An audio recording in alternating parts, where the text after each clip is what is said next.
Hi, Dobby here, and after a bit of a rain delay, we finally have a new car making a debut on the channel, this 2003 Ford Focus C-Max.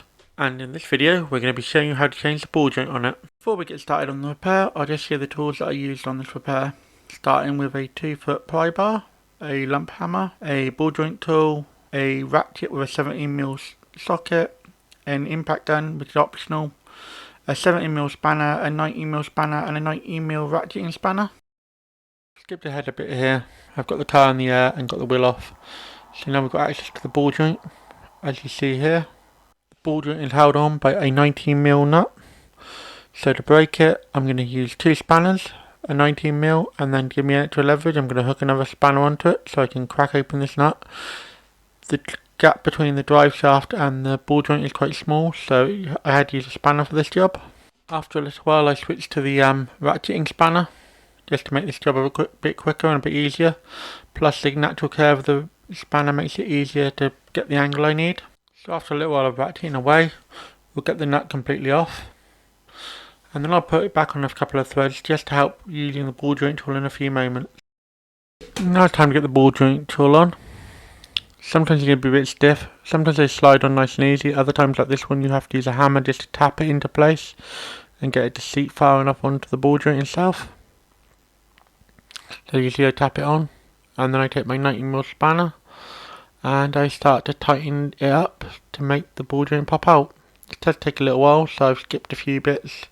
If I thought about it, I would have put my 19mm ratcheting spanner on here and used that to make it easier, but I didn't think about it at the time.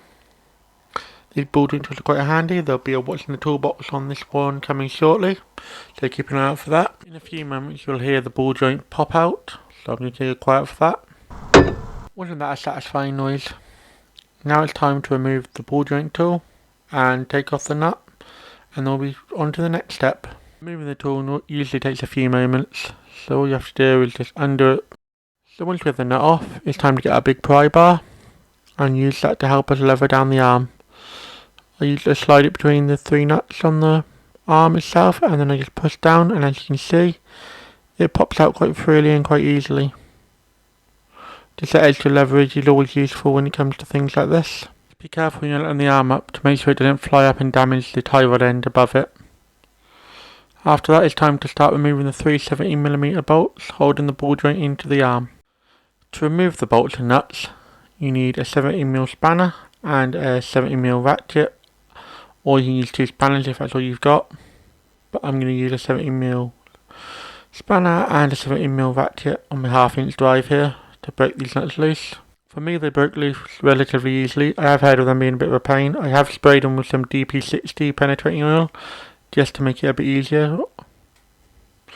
You always want to use oil when you can to make it just a bit easier, it gets in and makes the threads come out easier. The new ball joint does come with a replacement bolts that I'm going to fit to this, so if worst case scenario I could have cut them off. Now onto the second bolt and nut. Again using the spanner and socket combination to break it loose nice and easily. And then after a few moments of working it, probably about 3 minutes of unbolting roughly, we get it off. Time to move on to the third one. So for a change I thought I'd use the impact gun here. I've been meaning to share this in more videos, I just haven't actually got around to it yet. Normally I do stuff with ratchets just so you can see you need basic hand tools to do it, but I thought I'd whip it out in this video, and man, it made such an easy job of this. On to the final stage of removal now.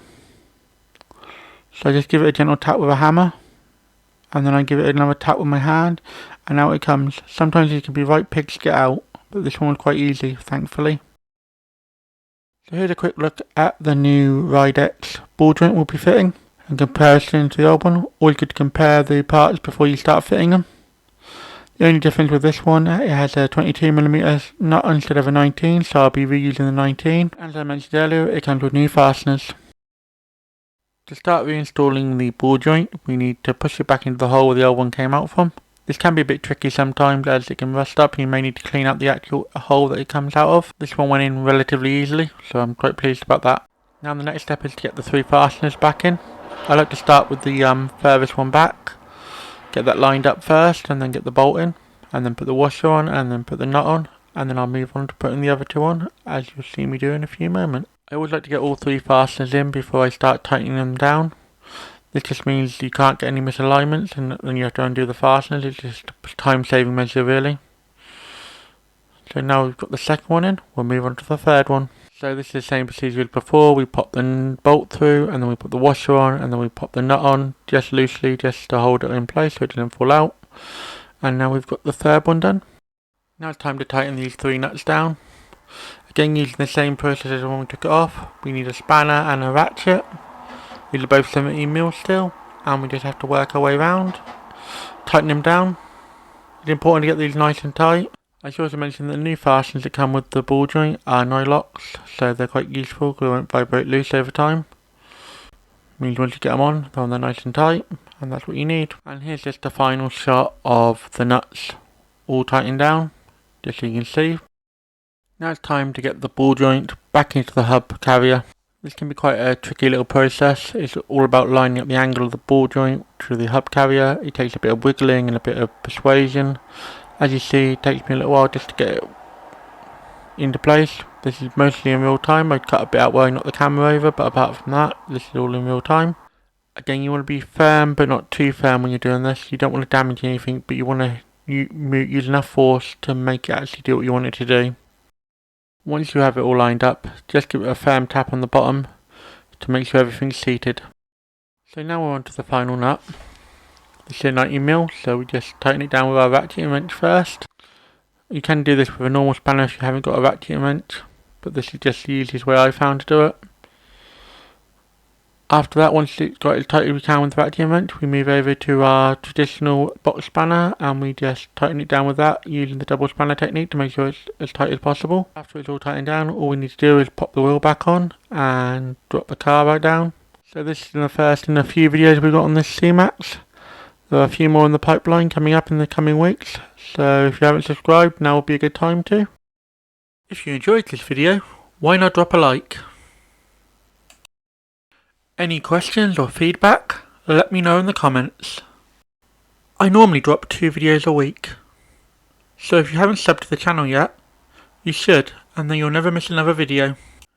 Do you know anyone else who would enjoy watching this video? Then feel free to share it with them. Thanks for watching until the end. Have a sensational day.